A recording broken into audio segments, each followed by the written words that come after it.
Assalamualaikum warahmatullahi wabarakatuh. Waalaikumsalam warahmatullahi Maria Segah, jumpa lagi. Halo, Arif Fadil. Kangen banget ya ternyata ya, Vi.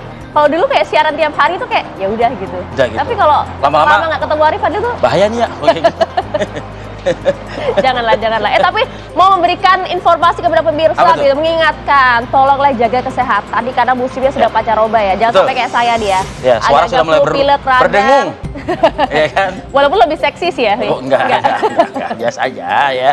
Oke, Ayah tadi sudah mempromokan juga kan tadi headline kita kan. Tuh. Ini menarik ya, dari 40 sekian tahun antrian dipangkas menjadi 26 tahun. Tapi apakah itu cukup adil dan kenapa angka 26 ini kita coba dalami? Dipilih itu ya. Nanti kita akan bahas ya dalam diskusi Jam Makan Indonesia Pagi, tapi kami juga hadirkan untuk Anda. Ini ada informasi yang sempat ramai kan pada malam hari tadi, tepatnya sekitar hampir pukul 12 dini hari. Di Jawa Timur ya? Betul, itu kan terjadi gempa dengan magnitudo yang cukup besar, yaitu 6,5. Betul, yang kemudian melanda perairan di Kabupaten Sumeneb, Jawa Timur, atau tepatnya berdekatan dengan Pulau Supadi. Sebagaimana tadi Maria sampaikan, pemirsa, 23.49 waktu Indonesia Barat, BMKG merilis lokasi gempa yang berada di 50 km tenggara Sumeneb. Dalam video amatir, warga yang ada di layar kaca saat ini menggambarkan kepanikan yang dirasakan maupun juga guncangan ya yang dirasakan oleh masyarakat. Bahkan juga berdampak kepada sejumlah kerusakan yang terimbas dari gempa 6,5 kali ini. Tidak sedikit rumah warga yang ambruk dan juga rusak parah. Ya, kondisi cukup parah ini kalau kita lihat di video-videonya ini kan, dan juga merusak sejumlah rumah di Pulau Sapudi. Jadi ya, ini infonya 6,5 magnitudo dengan kedalaman 11 km di titik epicentrum laut ya. Betul. Nah, tapi BMKG merilis tidak ada potensi tsunami dalam gempa ini. Dan juga diingatkan jangan kemudian termakan dengan isu negatif, tapi tetap mengedepankan kewaspadaan ya. Ya. Kewaspadaan bicara soal kondisi bumi ataupun juga cuaca. Penting juga untuk terus update pemirsa, karena kalau kemarin bagi sebagian masyarakat yang mengalami hujan ya, nah ini ternyata ada fenomena yang dirasakan oleh masyarakat juga, hujan deras disertai butiran es dan angin kencang ini mengguyur wilayah Kecamatan Balik Bukit, Kabupaten Lampung Barat. Di mana atap rumah dan bangunan terdengar berisik akibat hantaman butiran es yang turun disertai hujan lebat. Kalau segede itu sih kayak gak butiran tuh ya, gelondongan. Iya sih. Jangan ada kayak lemari es pendingin gitu yang menaburkan es batu. Saya kok apa tuh? Halusinasi saya terlalu berlebihan. Jangan, agak berlebihan kalau itu ya. Kalau kita lihat kan memang kemudian anginnya cukup kencang ya. Jadi biasanya kan kalau kita lihat hujan es kan tuh terjadi kan di kawasan Jawa Tengah ataupun kemudian Jawa Barat. Ternyata Lampung juga bisa ya gitu ya. Dan juga kita hadirkan informasi viral lainnya pemirsa, ada seorang emak-emak di Kabupaten Sragen, Jawa Tengah yang menyiram anggota Polres Sragen dengan BBM Pertalite. Apa dasarnya? Itu bahkan di lokasinya itu di Mapolres loh. Kan membahayakan anggota polisi ya tentunya yang saat itu tengah berada di lokasi. Nah, ini adalah momen detik-detik informasi yang kami sampaikan tadi pemirsa. Pelaku penyiraman ini datang ke Mapolres bersama dengan tiga anaknya menggunakan mobil pickup, bahkan melakukan siaran langsung di media sosial saat melakukan aksi penyiraman. Siaran langsung itu ditonton informasinya lebih dari belasan ribu viewers. Dan tapi yang menjadi penasaran apa kan alasan penyiraman itu, yang memang hingga saat ini juga pihak Polres belum bisa mengkonfirmasi dan juga memberikan keterangan soal ini gitu. Kenapa kemudian warga sampai semarah itu? Iya. Tapi itu hanya penyiraman ya, belum sempat dimantik oleh api juga. Beruntungnya tidak, Vi. Jangan sampai ya, jangan sampai. Tapi kabarnya anggota polisi ini dilarikan ke rumah sakit ya, karena mengenai sejumlah organ tubuh terutama mata katanya.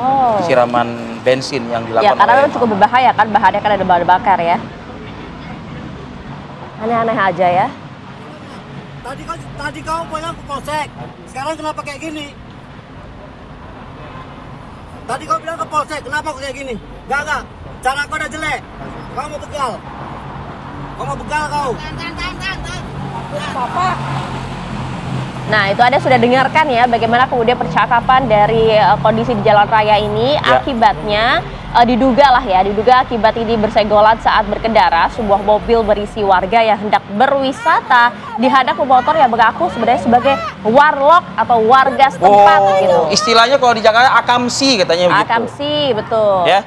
Jadi kepanikan semakin menjadi-jadi saat penumpang mobil menduga pemotor membawa senjata tajam. Merasa diintimidasi oleh pemotor, pengendara mobil yang merupakan wisatawan satu keluarga akhirnya melaporkan peristiwa atau kejadian ini ke pihak berwajib. Informasi yang didapat dari Polres Cianjur, ini kabarnya masih terus melakukan pemeriksaan terhadap pelapor dan juga terlapor untuk mengetahui apa motif maupun kronologi sebenarnya dari video yang viral ini nih ya. Tapi kalau kayak gini apa sih maksudnya, mau melakukan intimidasi atas dasar apa? Ya makanya.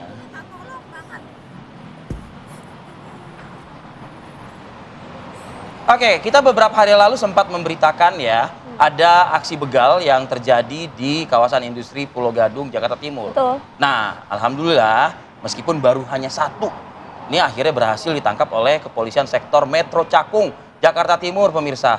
Pelaku begal sadis sepeda motor di kompleks kawasan industri Pulau Gadung, Cakung, Jakarta Timur berhasil ditangkap oleh jajaran kepolisian. Iya, kalau kita lihat kan sebenarnya kalau kita ingat juga ya, aksi BK sadis ini kan sempat tertangkap oleh kamera warga.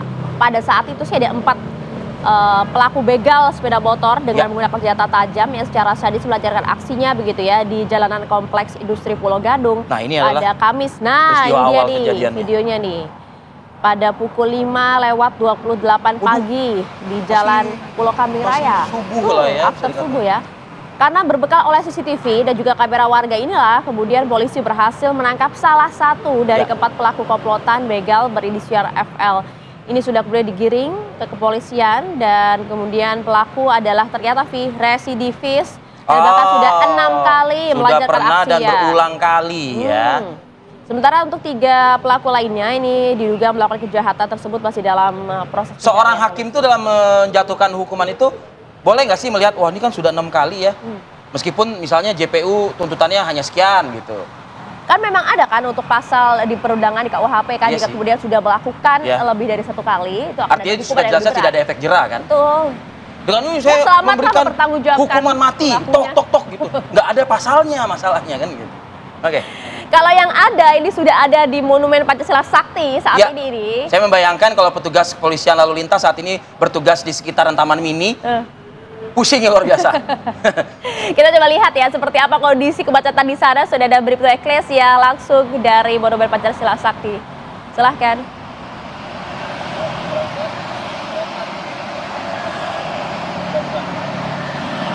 Baik, terima kasih Maria dan Arif. Selamat pagi pemirsa, bersama kami dari FDMC Korlantas Polri yang akan diinformasikan situasi arus lalu lintas langsung dari kawasan Simpang Taman Mini, Jakarta Timur. Dapat kita lihat bersama situasi arus lalu lintas pada pagi hari ini tampak cukup ramai namun tetap kondusif lancar dari berbagai arahnya, yakni dari arah Keramat Jati yang akan menuju ke arah Cipayung maupun Pondok Gede tampak cukup ramai dan terjadi perlambatan kecepatan kendaraan jelang antrian traffic light di kawasan ini, selepasnya kendaraan dapat melaju dengan kecepatan normal. Untuk itu kami berterima kasih kepada seluruh pengendara yang tetap berhenti di belakang garis stop pada saat mengantri jelang traffic light. Dan untuk situasi arus lalu lintas sebaliknya dari arah Cipayung maupun Pondok Gede akan menuju ke arah Keramat Jati juga tampak cukup kondusif lancar. Sama halnya perlambatan kecepatan hanya terjadi jelang traffic light saja, selepasnya kendaraan dapat melaju dengan kecepatan normal. Dan kendaraan yang akan mengarah ke arah Cipayung memang terjadi perlambatan kecepatan dikarenakan di kawasan ini terdapat penyempitan arus jalan dikarenakan adanya proyek pembangunan jalan. Untuk itu kami menghimbau kepada seluruh pengendara untuk tetap berhati-hati. Namun Anda tidak perlu khawatir pemirsa, dikarenakan di kawasan ini sudah terdapat petugas kami yang akan membantu kelancaran arus lalu lintas pada pagi hari ini. Dan untuk upacara di kawasan Monumen Sakti juga tampak cukup kondusif lancar dan belum adanya rekayasa lalu lintas yang berlaku, dan hal ini bersifat situasional sesuai dengan diskresi kepolisian dan situasi arus lalu lintas di lapangan. Dan berdasarkan data IRSMS Korlantas Polri, angka kecelakaan lalu lintas di seluruh Indonesia per 1/24 jam terjadi 263 kasus laka lantas yang mengakibatkan 25 orang meninggal dunia, 34 orang luka berat dan 287 orang luka ringan. Dari kasus laka lantas tersebut, 66% terjadi pada waktu siang hari. Untuk itu kami menghimbau kepada seluruh pengendara pastikan selalu mengecek kembali kondisi fisik Anda dan fisik kendaraan Anda sebelum berkendara, dan pastikan selalu mematuhi rambu lalu lintas serta marka jalan yang berlaku dan mengikuti arahan serta petunjuk petugas kami di lapangan. Bagi Anda pemirsa yang mendapatkan informasi situasi arus lalu lintas selengkapnya, dapat menghubungi call center kami di 1500669 ataupun melalui SMS Center di 9119. Selamat beraktivitas, hati-hati di jalan, dan salam presisi. Demikian Bribtu Eklesia melaporkan, kembali kepada Arif dan juga Maria di studio. Silakan. Ya pemirsa, juara dunia MotoGP 2025 Marc Marquez tiba di Jakarta sebelum melanjutkan perjalanannya menuju ke sirkuit Mandalika di Lombok. Dan setibanya di Indonesia ya, pebalap Marc Marquez ini langsung diajak Menteri Pemuda dan Olahraga Erick Thohir ke Istana Negara bertemu dengan sang presiden. Marc Marquez akan tampil di MotoGP Indonesia yang digelar di sirkuit Mandalika Lombok, Nusa Tenggara Barat, berlangsung pada akhir pekan ini. Dimulai dengan sesi latihan Jumat 3 Oktober, dilanjutkan kualifikasi dan sprint race pada Sabtu 4 Oktober dan balapan utama di hari Minggu. Pebalap yang dijuluki The Baby Alien ini sudah ketiga kalinya meraih posisi sebagai juara MotoGP ya.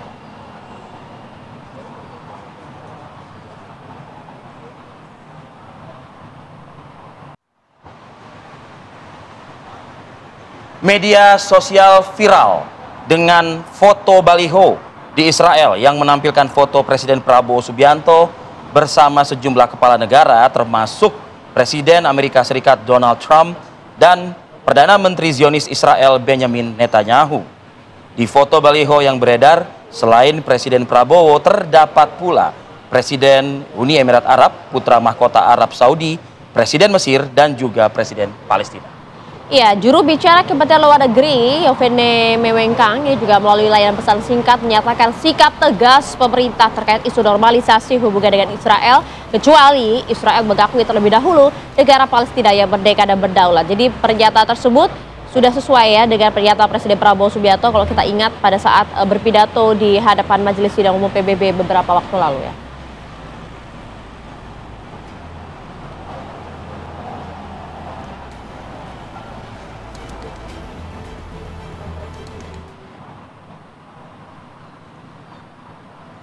Kita ke informasi berikut. Usai mengikuti rapat dengan Komisi 11 DPR RI, Menteri Keuangan Purbaya Yudi Sadewa memenuhi panggilan Presiden Prabowo Subianto ke Istana Negara Jakarta. Saat ditanya oleh awak media, Menteri Keuangan mengaku belum mengetahui apa maksud Presiden mengundangnya ke Istana. Purbaya datang usai mengikuti rapat kerja Komisi 11 DPR, di mana dalam rapat tersebut dibahas pula realisasi kompensasi dan subsidi dalam APBN 2025. Ya, kalau kita lihat ya, tidak hanya Menteri Keuangan saja, tapi juga sempat nampak juga ada Kepala Danantara sekaligus Menteri Investasi Rosa Roslani yang sudah masuk lebih dulu ke Istana Negara untuk bertemu dengan Presiden Prabowo Subianto. Ini menjadi pertanyaan besar ya, sedang membahas masalah penting apa sih terkait dengan ekonomi. Ya, biasa sih yang paling kita ketahui dari seorang Menteri Keuangan Purbaya ini adalah aksi jempolnya. Pak Jempol namanya. Pak Jempol namanya, betul.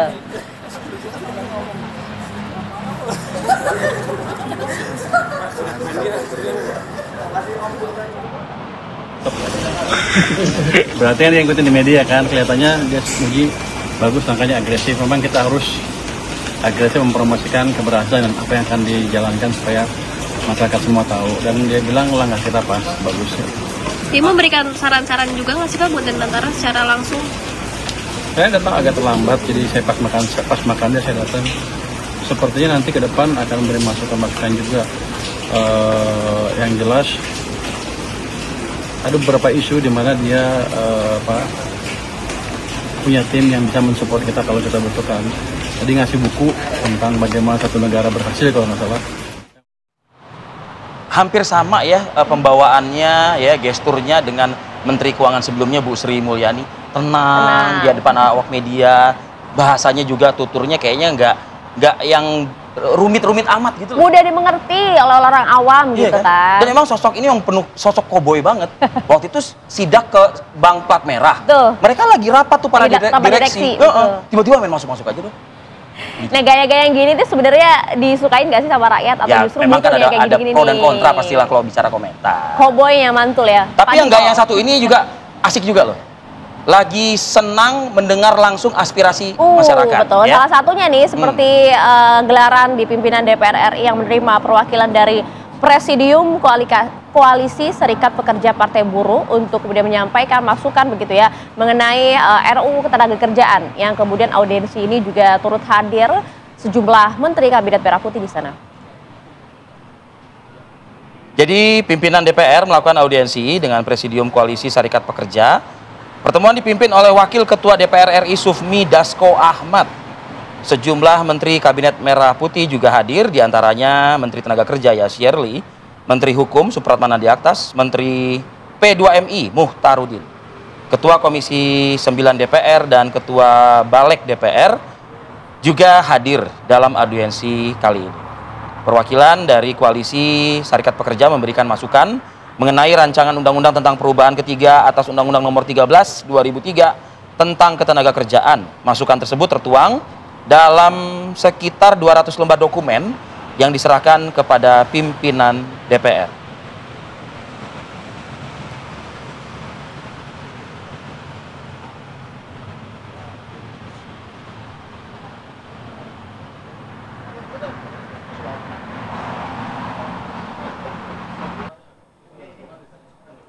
Ya, ada kembali di Apa Kabar Indonesia Pagi, pemirsa. Kami infokan hujan deras yang mengguyur Jakarta sejak sore hari dan luapan Kali Mampang ini membuat akses jalan di Kemang Utara terendam air setinggi 45 cm.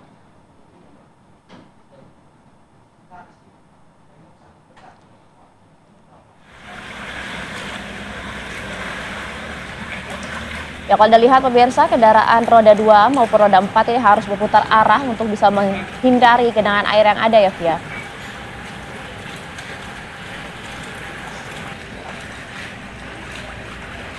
Kendaraan roda 2 yang kemudian nekat berobos ini informasinya mengalami mati mesin atau mogok karena genangannya cukup tinggi. Cukup tinggi. Genangan ini disebabkan tingginya curah hujan yang terjadi pada sore kemarin dan membuat aliran Kali Mampang meluap dan menggenangi akses jalan.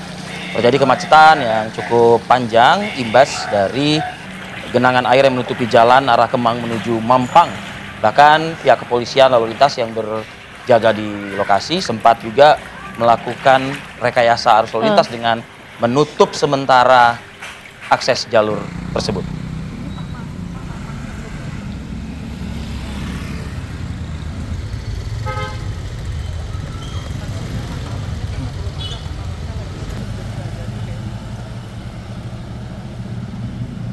Jakarta banjir dan menjelang tengah malam tadi, sekali lagi kita informasikan sebagian warga saudara-saudara kita yang berada di Sumeneb, Jawa Timur pun juga terusik ya istirahatnya dengan gempa berkekuatan magnitudo 6,8 yang terjadi di wilayah Sumeneb, Jawa Timur. Pemirsa, gempa dirilis oleh BMKG pada pukul 23.49 waktu Indonesia Barat.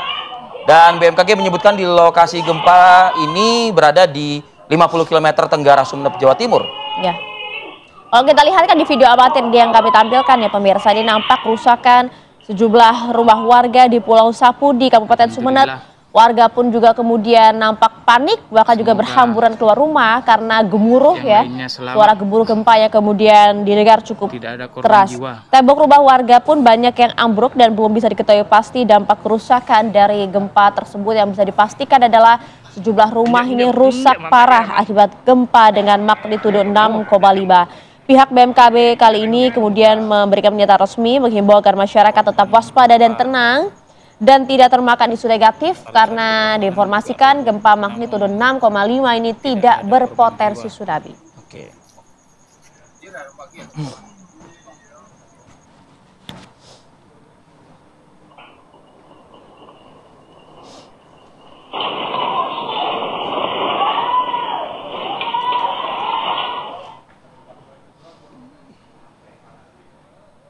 Ya, Badan SAR Nasional pemirsa atau Basarnas Surabaya ini menyebut masih ada sekitar 38 santri lagi yang diduga masih terjebak dalam reruntuhan bangunan Pondok Pesantren Al-Hosidi di Kecamatan Buduran, Kabupaten Sidoarjo, Jawa Timur.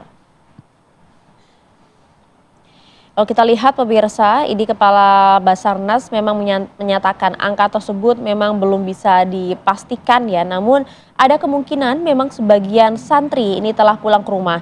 Tim SAR gabungan yang terdiri dari Basarnas, BPBD, ada TNI, Polri, dan juga para relawan masih terus berupaya ya melakukan evakuasi korban hingga Selasa petang. Ya, proses pencarian korban dilakukan dengan sangat hati-hati karena adanya retakan susulan yang terjadi pada bangunan ya. Hingga saat ini telah dipastikan korban meninggal dunia dalam peristiwa ambruknya bangunan Ponpes Al-Khozini 3 orang. Puluhan korban juga mengalami luka-luka, juga ada yang masih menjalani perawatan di sejumlah rumah sakit. Insiden ambruknya bangunan Ponpes Al-Khozini terjadi pada Senin sore. Ratusan santri yang tengah menjalankan ibadah sholat asar ini diinformasikan tertimpa dan masih ada yang terjebak di balik reruntuhan bangunan. Ya, pemirsa, terus dilakukannya upaya evakuasi oleh petugas SAR di lokasi ambruknya bangunan Ponpes Al-Khozini, dan upaya evakuasi terhadap korban pun juga masih terus dilakukan, pemirsa. Dan salah satu tim rescue dari pemerintah kota Surabaya pun sempat mengabadikan momen saat berusaha mengevakuasi korban dari reruntuhan bangunan pondok pesantren. Aku Ajis dari Rescue Surabaya ya. Sabar ya, ini usaha. Yusuf, umurmu berapa? 16 tahun. Apa yang luka? Nggak ada.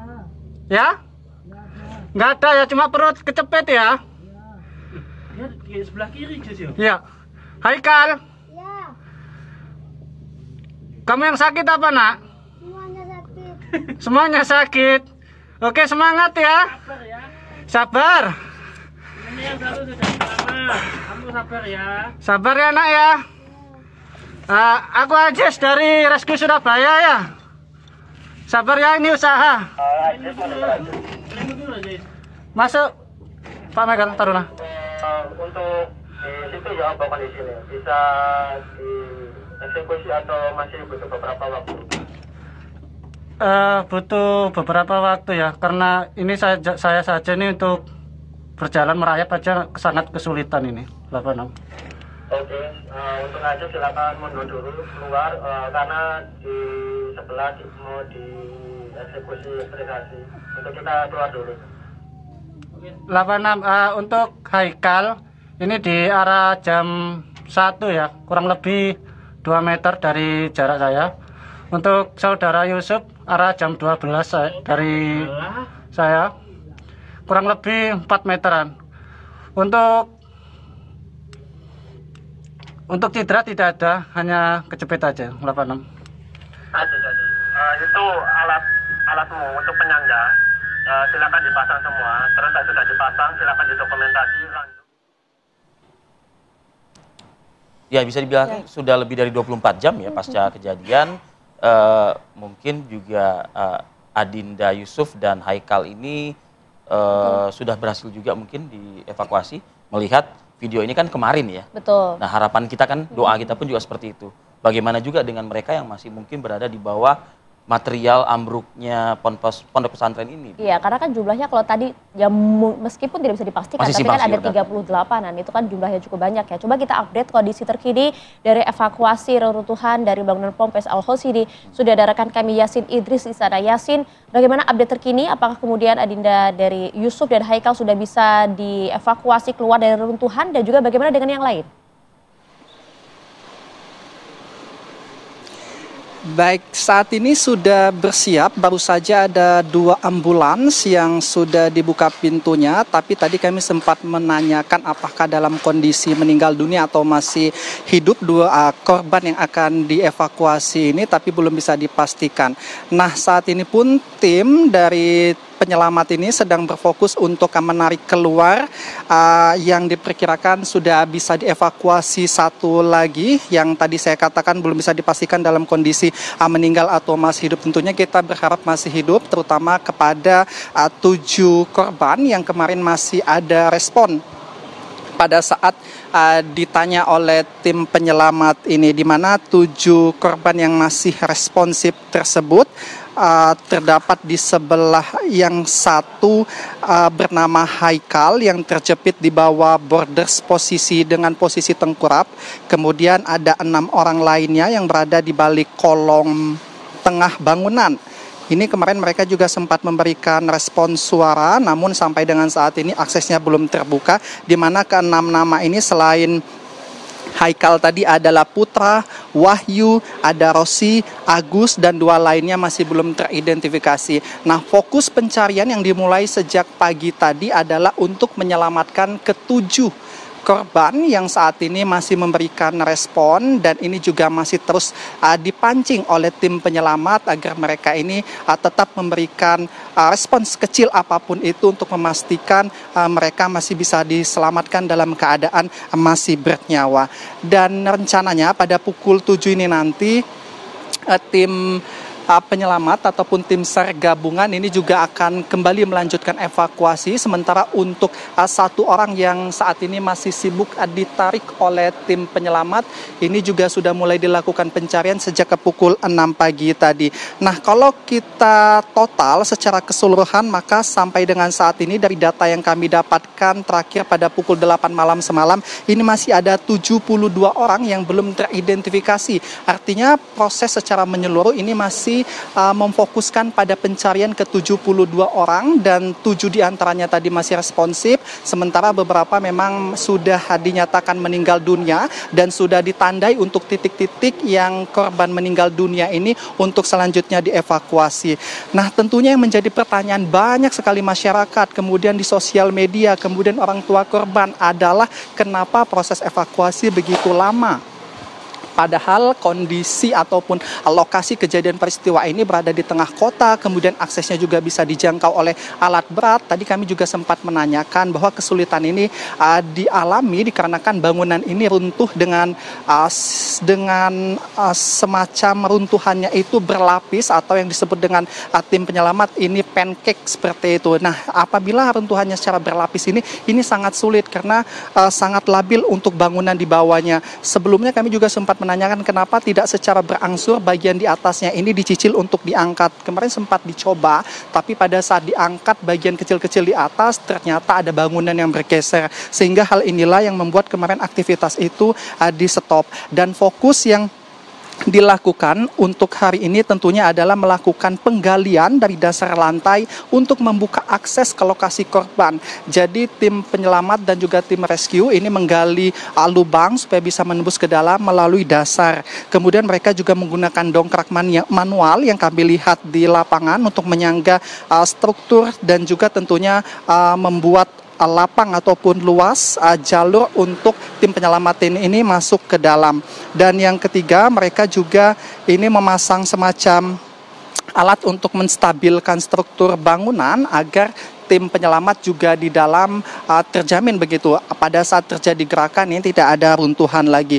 Nah, tadi sempat juga dibicarakan bahwa tidak semudah yang kita bayangkan dengan posisinya berada di tengah kota, maka proses evakuasi akan berjalan dengan cepat. Sebab tadi disampaikan juga bahwa beberapa kendala yang dialami di dalam itu juga terdapat adanya semacam asbes yang sudah runtuh, dan asbes ini pecah kemudian mengeluarkan serbuk-serbuk. Nah, serbuk ini apabila terhirup oleh tim penyelamat ini bisa menyebabkan penyakit paru-paru, bahkan bisa sampai dengan ke kanker paru-paru yang sudah dianalisis oleh tim penyelamat ini. Makanya tim penyelamat pun sangat berhati-hati, bahkan mereka juga harus masuk dengan tim penyelamat yang mempunyai badan yang sangat kurus, dan kemarin sudah sempat dilakukan dengan 2 tim penyelamat yang sudah masuk melalui lubang yang sangat kecil.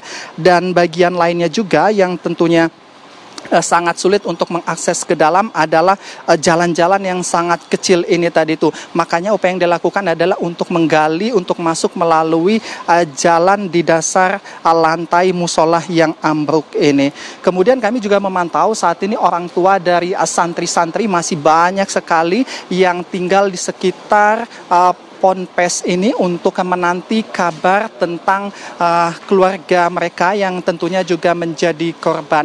Nah, mungkin Anda juga bisa melihat di layar kaca Anda bagaimana saat ini tim evakuasi kemudian tim SAR gabungan yang melibatkan hampir 1.400 orang ini sedang berkoordinasi, kemudian langkah ke depan apa yang akan diambil. Sementara untuk bangunan sendiri kalau kita lihat sampai dengan saat ini di bagian atas pun masih belum ada semacam perubahan, masih sama seperti awal dikarenakan sangat berbahayanya jika diambil. Dan memasuki hari ketiga setelah terjadinya runtuhnya musola di Ponpes Al-Hozini ini, tentunya kami juga sudah mencium aroma semacam mayit seperti itu yang tentunya kita berdoa bersama agar korban yang tentunya tadi masih respon tadi juga bisa diselamatkan. Sementara itu, Rivi, Maria. Ya, Yasin, apakah ada pihak-pihak yang bisa kita mintai keterangan pada pagi hari ini di lokasi? Yasin, mengingat saya ingin membayangkan sih, bila mana kita mungkin bisa menggali keterangan dari Mas Aziz ya, petugas rescue dari kota Surabaya. Apa sebetulnya sih yang terjadi di lokasi ya? Mungkin Yasin bisa membantu kami yang ada di Jakarta dan di beberapa wilayah di tanah air gitu. Apakah memang ada terdengar suara teriakan dari balik reruntuhan atau ada suara tangisan atau seperti apa suasana di sana, Yasin? Kalau sudah masuk hari ketiga ini mereka berada di reruntuhan. Ya, tadi sebetulnya saya sudah ada janji, Rivi dan juga pemirsa, dengan tim rescue. Namun dikarenakan tadi ada satu lagi korban yang ini juga memberikan respon, sehingga saat ini mereka langsung terfokus mendekat ke lokasi semua yang berada tepat di belakang saya. Mereka saat ini sedang berupaya untuk menarik korban tersebut. Nah, tadi itu sangat kecil suaranya, jadi belum bisa dipastikan apakah korban ini nanti masih bisa diselamatkan dalam keadaan nyawa ataupun meninggal dunia. Tentunya kami nanti akan mengajak Anda untuk berbincang apabila nanti tim rescue ini sudah selesai mengevakuasi satu korban lagi. Kemudian kalau kami pantau tadi dari dalam bawah tempat ambruknya musola ini di mana korban-korban berada, memang untuk ketujuh korban yang responsif ini suaranya tidak begitu sekencang kemarin pada saat kita ketahui bersama di media mainstream banyak sekali suara mereka yang juga merespon pada saat awak ataupun pada saat tim penyelamat ini merespon. Ini dikarenakan sudah memasuki hari ketiga, secara energi mungkin mereka juga sudah lelah, kemudian pasokan makanan, kemudian oksigen sangat terbatas, makanya pada pagi hari ini tim rescue juga tetap memancing supaya respon mereka ini tetap ada juga dengan memberikan ketenangan kepada mereka. Sementara itu, Rivi.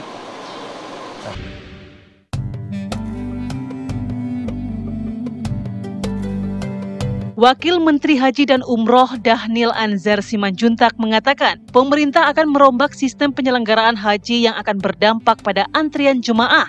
Dia menyebut antrian haji tiap daerah akan dipukul rata menjadi 26 hingga 27 tahun. Dhanil menjelaskan latar belakang perombakan sistem ini karena pihaknya melihat ketidaksesuaian pembagian kuota haji provinsi dengan undang-undang yang berlaku. Dia memastikan akan menggunakan formulasi sesuai ketentuan dalam Undang-Undang Nomor 8 Tahun 2019 tentang penyelenggaraan ibadah haji dan umroh yang sudah direvisi. Dalam hal ini, Kementerian Haji dan Umroh akan menerapkan prinsip keadilan dalam penetapan antrian dan tata kelola keuangan haji ke depannya. Tak bisa dipungkiri jika nantinya transformasi ini menyebabkan pergolakan. Sistem baru penyelenggaraan haji ini masih akan dibahas bersama DPR. Pada penyelenggaraan haji sebelumnya, antrian jemaah tiap provinsi berbeda-beda. Berdasarkan informasi daftar tunggu di situs Haji Kementerian Agama, antrian paling lama dirasakan jemaah di Kabupaten Bantaeng, Sulawesi Selatan yang mencapai 47 tahun. Sedangkan antrian paling cepat berada di Kabupaten Maluku Barat Daya selama 11 tahun.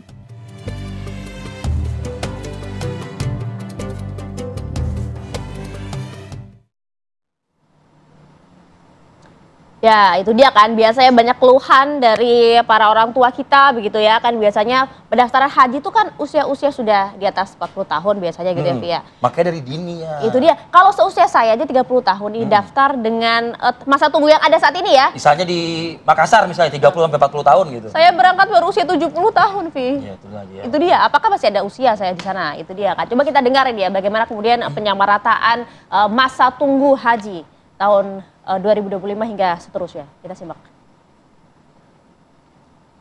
Nah, selama ini perhitungannya ditabrak sehingga semua daerah tuh bisa beda-beda. Ada daerah yang nunggu 40 tahun, ada yang 35 tahun, ada yang 20 tahun, ada yang 19 tahun. Nanti kalau kita pakai perhitungan sesuai dengan undang-undang, misalnya sesuai dengan daftar tunggu, maka semua daerah di Indonesia itu daftar tunggunya sekitar 26-27 tahun. Jadi dengan merujuk undang-undang kita harapkan tidak ada lagi provinsi yang nunggu sampai 40 tahun. Jadi paling lama harus sekitar 26-27 tahun. Kira-kira begitu. Itu dia. Oke, jadi seragam ya. Seragamnya batik ya. Bukan. Warnanya pink, rambutnya panjang. Itu yang saya tangkap sih tadi. Fokusnya kan ke depan, ke wamennya, Oh, iya, wamen. Iya, oke. Mohon maaf, Pak. Karena kan memang tiap provinsi kan biasa beda-beda tuh kan. Walaupun memang ada beberapa provinsi seperti misalnya di Jawa Barat ada yang 20 hingga 21 tahun, ada bahkan yang juga belasan tahun. Tapi kalau kita melihat bahkan ke Banteng itu sampai 48 tahun, Pi. Jadi ini sudahkah berkeadilan untuk seluruh rakyat Indonesia?